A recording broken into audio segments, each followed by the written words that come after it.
Habari yako mtazamaji wa Leaders TV. Leo hii katika kukuhabarisha habari mbalimbali na matukio mbalimbali ya kijamii lakini pia ya dunia nzima, tumefika upande wa Pemba, mkoa wa Kusini, ambapo tumefika katika ofisi ya mkuu wa wilaya mkoani Pemba na kuongea na viongozi mbalimbali walioshika nafasi kutoka serikalini, na hapa wanayoyakueleza. Mimi ni Mariam Khair. Nasor Hakim Haji ni mjumbe wa kamati ya kupinga udhalilishaji shehia Ngombeni wilaya mkoani Pemba. Hapa anayoyakuelezea. Labda niseme tu jambo la kwanza ambalo la kuzungumza ni kuishukuru kwanza serikali ya tukufu ya mapinduzi ya Zanzibar chini ya Dr. Hussein Ali Mwinyi kwa mafanikio makubwa ambayo ameyaleta ndani ya kipindi hichi ambacho ameweza kuiongoza nchi hii ya Zanzibar.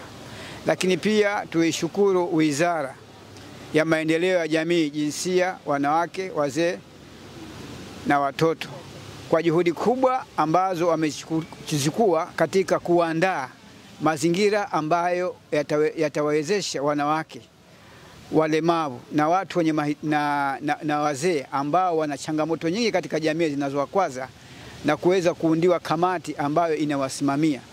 Kwa kweli ni jambo la faraja, ni jambo ambalo linatia moyo. Hapo mwanzo kamati kama hizi zilikuwa hazipo. Kwa hivyo watu walikuwa wakipata shida walikuwa hawajui wanaelekea wapi, hawajui wanafanya nini, lakini uwepo wa kamati umesaidia kwanza kuweza kukusanya taarifa mbalimbali za vitendo vya udhalilishaji ambavyo vimo katika sheria yetu, lakini pia kuweza kujua ni jinsi gani tunawasaidia wale wahanga ambao wanatokezewa na shida hizi za udhalilishaji, lakini pia kutoa elimu kwa jamii tofauti tofauti katika sheria yetu jinsi ya matendo haya ya udhalilishaji, namna ya kuepuka, namna ya kuripoti na kujua ni mambo gani ambayo yataweza kutengeneza ushahidi wa watu ambao wanafanya haya matendo ili vyombo vya sheria viweze kuwachukulia hatua kama ambavyo serikali imepangilia jambo hili. Labda kuna matukio mbalimbali yanatokea kwa upande huo kupinga udhalilishaji, kama kwa watoto kunyanya sana ama kudhalilishana wenyewe kwa wenyewe, au udhalilishaji wowote unapata changamoto gani hasa? Changamoto zipo, na changamoto kubwa ambayo tunapambana nayo ya matendo haya kwanza ni rushwa muhali. Bado katika jamii zetu, kwa sababu tukubali kwamba watendaji wa makosa haya ya udhalilishaji ni watu wa karibu sana na jamii. Kwa hivyo matendo haya yanapotendeka, watu bado wanakuwa wana ile rushwa muhali, kwamba inafika pahala tukio lipo, ushahidi upo, lakini siku inafika kutoa ushahidi katika vyombo vya sheria, wahusika wanakuwa hawafiki kikamilifu katika kutoa ushahidi, na hii inapelekea kesi kama hizi kwa zinamaliza hazipati tamati yake, na wale wanaofanya hivi vitendo kuweza kupata adhabu kama ambavyo serikali imepangia. Lakini changamoto nyingine ambayo tunapambana nayo ni umaskini. Umaskini nao ni jambo jingine ambalo linawafanya wahanga wa matendo haya kurubuniwa kirahisi, kwamba mtu amefanywa vitendo vya ukatili wa kijinsia, lakini anarubuniwa kwa pesa 2-3, anaona ile pesa ni bora zaidi kuliko ule utu wake ambao amevunjiwa na binadamu mwenzake. Sasa hii ni changamoto nyingine ambayo tunapambana nayo. Lakini changamoto nyingine ambayo tunapambana nayo kwamba sisi kama kamati tunakuwa tunashindwa kuendesha shughuli zetu ipasavyo kwa sababu ya ukosefu wa nyenzo mbalimbali. Taban sisi kamati tupo, lakini sisi ni binadamu ambao tunaacha shughuli zetu mbalimbali. Kwa hivyo tunahitaji angalau tunapokwenda kutoa elimu, tuna mahitaji kama angalau tupate maji, masuala ya usafiri, masuala ya vitendea kazi. Hivi vyote vinakuwa havipatikani. Tunakwenda pale tunapiga mdomo, mwisho wa siku tunarudi tu. Lakini tunahitaji kama vitu vipeperushi ambavyo vinaonyesha hizi taswira ya vitu ambavyo tunavizungumza katika uhalisia, watu wanaona. Ile kupata kitu peperushi peke yake ni jambo ambalo unamwachia mtu na unamwachia historia kwamba ana kitu kile wakati anaweza kuikariri. Lakini tunakwenda kupiga mdomo mtupu, tunaondoka, anaingia huko anatokea huko. Kwa hivyo hizi wote ni changamoto. Kwa hakika mtazamaji wa Leaders TV, nadhani kwa uchache tu umejionea ama umesikia ambayo yamewasibu na kuelezea changamoto zao. Lakini je, Wizara ya Maendeleo Jamii, Jinsia, Wazee na Watoto haipo nyuma katika kuhakikisha wanapinga udhalilishaji? Kupitia mjumbe huyu wa kamati ya kupinga udhalilishaji shehia ya Ngombeni wilaya mkoani Pemba, tunataka kujua mafanikio gani wamepata kutoka mwanzo hadi hapa alipofikia. Niseme kwamba kwanza fanikio moja kubwa ni kwamba serikali kuweza kukaa ikaratibu hili jambo la kuwa na kamati za shehia. Hii ni mafanikio makubwa kwa sababu hichi chombo ni kipya na hakikuwepo. Kwa hivyo kuwepo na kamati ambayo inasimamia masuala haya ni mafanikio makubwa. Lakini mafanikio mengine makubwa ambayo tunayaona baada ya kuanza kazi yake, pamoja na changamoto tulizo nazo, kwamba yale matukio makubwa ambayo yalikuwa yanajitokeza huko mwanzo yameanza kupungua. Zile kesi ambazo zilikuwepo mwanzo, wimbi la kesi kuwepo mwanzo, na hivi sasa tumeona zimeanza kupungua. Lakini jambo jingine ambalo niseme kwamba watu wameanza kuelewa na watu wameweza kujua kimbilio lao ni maeneo magani. Saizi wanajua kwamba mimi nikipatwa na shida kuna kamati ambayo inasimamia shughuli hizi. Kwa hivyo wanatufika, tunawaelekeza njia za kuweza kuandaa mazingira mazuri kwa sababu ya kufuatilia kesi zao. Lakini faida nyingine tulionayo ni kwamba watu wamehamasika kuona kwamba wanapata elimu kila wakati kupitia viongozi mbalimbali, lakini kupitia kamati zetu. Kwa hivyo hii pia ni faraja na tuishukuru serikali kuandaa jambo hili. Sawa. Mjumbe wa kamati ya kupinga udhalilishaji, ndugu Hakim, je, una lolote la kuongezea kuhusiana na wizara ama serikali, lakini pia kupitia katibu wake kwa jinsi maendeleo yanavyoendelea? Tunaona kwamba tulipotoka sipo tulipo sasa. Kwa hiyo una lolote la kuongezea, yani lolote tu kama shukurani, ushauri kupitia wizara hiyo na serikali yake? Mimi niseme kwamba wizara husika na serikali kwa ujumla iendelee kushirikiana nasi kwa masuala mbalimbali ambayo tunayafanya. Sisi tumejitoa kuisaidia jamii. Kwa hivyo nguvu zetu zinahitaji na sisi kusogezwa mbele. Kwa hivyo serikali tunaiomba itushike mkono juu ya masuala mbalimbali ambayo ya kukabiliana na changamoto zetu ambazo tunazo. Heko na pongezi zinastahili kutolewa kwa Rais wa Zanzibar na Mwenyekiti wa Baraza la Mapinduzi Dr. Hussein Ali Mwinyi, lakini pia Wizara ya Maendeleo ya Jamii, Jinsia, Wazee na Watoto. Tumepata bahati ya kuongea na kiongozi mwingine ambaye huyo ni mjumbe wa kamati ya kupinga udhalilishaji shehia Ng'ombeni, wilaya ya Mkoani Pemba. Haya, kwa majina naitwa Hawa Shehe Ali, ni mjumbe kutoka katika shehia Ng'ombeni katika kamati ya kupingana udhalilishaji. Kwa hivyo hapa kamati yetu katika shehia inaendelea vizuri na tuna matarajio mengi ambayo tumeyapanga kuyafanikisha. Kama yepi? Matarajio ni kupitia vijiji vyote vivomo katika shehia yetu, kupitia katika mashule, kupitia katika madrasa, kutoa elimu hii ya kupingana na udhalilishaji. Mafanikio tumepata kwa asilimia kubwa, tumepunguza wimbi hili la udhalilishaji. Kwani kauli mbiu yetu ni kwamba familia salama, jamii salama. Bila ya ukatili inawezekana na bila ya udhalilishaji inawezekana. Kwa hivyo hilo tunashukuru sana wizara pamoja na serikali yetu kutuwezesha kutuandalia kamati hii katika shehia yetu, na tutatumikia vizuri ili kuondoa janga hili la udhalilishaji katika shehia yetu ya Ng'ombeni. Labda kwa kipindi cha hivi karibuni kuna asilimia ngapi ya udhalilishaji ambayo mmeipokea? Ni asilimia ndogo tu sana, kwa sababu tulilipungua kwa asilimia kubwa tu wimbi hili. Labda shehia ya Mkoani na changamoto kupitia hili?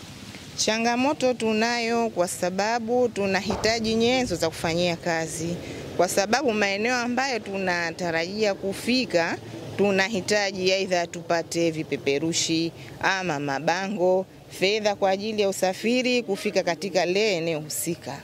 Kwa sababu tunapotoa elimu tu bila ya kuweka kumbukumbu ya kitu chochote kile, inakuwa kama tumepoteza. Ya ujumbe, tunaiomba serikali, wizara hii ya maendeleo wanawake, jinsia na watoto, ije huu wa uongozi wa juu kuja kuangalia shehia tunavyoendesha mambo yetu hapa katika shehia yetu, na kile ambacho tunakihitaji tunaomba tupatiwe hizo nyenzo za kufanyia kazi. Mfano, tunatoa shukrani kwa wizara husika na kumshukuru Mheshimiwa Riziki Pembe pamoja na wadau wake ambao wanafanya kazi kwa pamoja. Pia shukrani zetu ziende kwa rais wetu wa Zanzibar na mwenyekiti wa Baraza la Mapinduzi Dr. Hussein Ali Mwinyi kwa kutuandalia kamati hii katika shehia yetu ambayo tunaifanyia kazi. Kwa hivyo shukrani, tunakushukuru sana rais wetu wa Zanzibar pamoja na waziri wetu kwenye wizara hii ya maendeleo ya jamii, jinsia ya wanawake, wazee na watoto. Familia salama, jamii salama. Bila ukatili inawezekana, bila udhalilishaji inawezekana. Hiyo ni kauli mbiu ya kamati ya kupinga udhalilishaji shehia Ng'ombeni, wilaya mkoani Pemba. Mimi ni Mariam Khairi, hii ni Leaders TV.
Na sasa tunamsikiliza afisa wa maendeleo ya jamii, jinsia na watoto.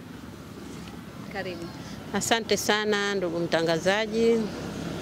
Shukrani kwanza kwa kufika hapa na kutuona na kuja kutusalimia. Ni mafanikio gani yaliyopatikana kupitia wizara yako ambayo kupitia jukwaa sio? Ndugu mtangazaji, kwanza niseme mafanikio yako mengi. Angalia kamera samani. Jambo la kwanza kuwakutanisha wale wajasiriamali kwa wingi, wakakutanika hapa, tukafanya uongozi, tukapata. Fanikio la kwanza kupata huo viongozi. Na fanikio la pili kuja kujuana wale wajasiriamali wale. Na fanikio la tatu kushiriki katika kugombania nafasi mbalimbali zilizokuja kwa ajili ya kuendesha hayo majukwaa. Na mafanikio manne, tumepata majukwaa 36 kupitia shehia zetu 36 na jukwaa moja kubwa la wilaya. Kwa hiyo kuna jukwaa moja la wilaya na shehia zetu 36. Kwa hiyo mafanikio ndio hayo. Na shukrani zako kwa Wizara ya Jamii na Maendeleo ya Jamii. Mimi napenda nitoe shukrani zangu za dhati kwa wizara yangu, Wizara ya Maendeleo ya Jamii, Wazee, Jinsia na Watoto, kwa kuanzishwa hicho chombo cha jukwaa. Kwa sababu wafanyabiashara na wajasiriamali wanawake walikuwa kitawanyika tu. Lakini sasa wamepata chombo chao imara ambacho wataweza kutoa maoni yao, mapendekezo yao kwa pamoja na kuweza kufanywa kazi na wizara. Kwa hiyo wizara imefanya jambo kubwa hapo. Ambapo hapo miaka ya nyuma tunayotokea alikuwa hakuna chombo hicho, lakini sasa tumepata chombo ambacho na wao wataweza kupitisha sauti yao kupeleka kwa viongozi, kwa wajasiriamali wanawake, na wataweza kutatuliwa matatizo yao. Tayari kama ilivyokuwa ni wajibu kwa Leaders TV kukufikishia habari, ndivyo ilivyokuwa kwa awamu hii ya 8 ya Rais Hussein Ali Mwinyi, ambaye ni rais wa Zanzibar na mwenyekiti wa Baraza la Mapinduzi. Una lolote la kumshukuru ama kutoa maoni yako? Shukrani kwa rais zipo nyingi, kwa sababu yeye ndio head, yeye ndio kiongozi, yeye ndio aliye juu kuliko wengine wote. Kwa hiyo sasa mafanikio yanayokuja ni kutokana na kwake yeye. Yeye naona kwenda kutafuta fursa huko kisha akatuletea sie. Kwa hiyo sisi tunapata mengi kupitia Mheshimiwa Rais. Kwa hiyo shukrani nyingi natoa kwa rais wetu wa Zanzibar, Mheshimiwa Hussein Ali Hassan Mwinyi, kwa kutufikiria na sisi wajasiriamali wenzetu kuleta chombo hichi ambacho huko mbele natarajia kwamba mafanikio watapata kupitia mafunzo, kupitia mikopo, kupitia misaada, kupitia elimu mbalimbali, na wataweza kufanya kazi zao huku wakiwa na taaluma ya kutosha, na vile vile wataweza kuingiza kipato cha familia.